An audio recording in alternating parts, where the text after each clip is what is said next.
Hi hello ನಮಸ್ಕಾರ, welcome to Sandalwood Talkies. Doctor Puneeth Rajkumar ಅವರು ನಟಿಸಿದಂತಹ ನೋಡಲೇಬೇಕಾದಂತಹ ಚಿತ್ರಗಳು ಯಾವ್ಯಾವು? ಅಪ್ಪು ಈ ಚಿತ್ರವು 2002ರಲ್ಲಿ ರಿಲೀಸ್ ಆಗಿತ್ತು. ಅಭಿ ಈ ಚಿತ್ರವು 2003ರಲ್ಲಿ ರಿಲೀಸ್ ಆಗಿತ್ತು. ವೀರ ಕನ್ನಡಿಗ ಈ ಚಿತ್ರವು 2004ರಲ್ಲಿ ರಿಲೀಸ್ ಆಗಿತ್ತು.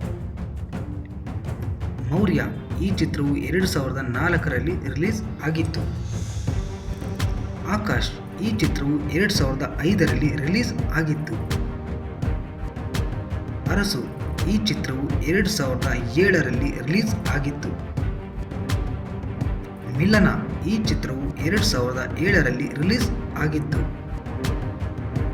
ವಂಶಿ ಈ ಚಿತ್ರವು 2008ರಲ್ಲಿ ರಿಲೀಸ್ ಆಗಿತ್ತು. ಪೃಥ್ವಿ ಈ ಚಿತ್ರವು 2010ರಲ್ಲಿ ರಿಲೀಸ್ ಆಗಿತ್ತು. ಜಾಕಿ ಈ ಚಿತ್ರವು 2010ರಲ್ಲಿ ರಿಲೀಸ್ ಆಗಿತ್ತು. ಪರಮಾತ್ಮ ಈ ಚಿತ್ರವು 2011ರಲ್ಲಿ ರಿಲೀಸ್ ಆಗಿತ್ತು. ರಣವಿಕ್ರಮ ಈ ಚಿತ್ರವು 2015ರಲ್ಲಿ ರಿಲೀಸ್ ಆಗಿತ್ತು. ರಾಜಕುಮಾರ ಈ ಚಿತ್ರವು 2017ರಲ್ಲಿ ರಿಲೀಸ್ ಆಗಿತ್ತು. ಯುವರತ್ನ ಈ ಚಿತ್ರವು 2021ರಲ್ಲಿ ರಿಲೀಸ್ ಆಗಿತ್ತು. ಗಂಧದ ಗುಡಿ ಇದು 2022ರಲ್ಲಿ ರಿಲೀಸ್ ಆಗಿತ್ತು. ಇದು ಪುನೀತ್ ರಾಜ್ಕುಮಾರ್ ಸರ್ ಅವರ ಒಂದು ಕೊನೆಯ ಚಿತ್ರವಾಗಿದೆ. ಈ ವಿಡಿಯೋ ಇಷ್ಟ ಆಗಿದ್ರೆ ಲೈಕ್ ಮಾಡಿ, ಶೇರ್ ಮಾಡಿ ಅಂಡ್ ಸಬ್ಸ್ಕ್ರೈಬ್ ಮಾಡಿ.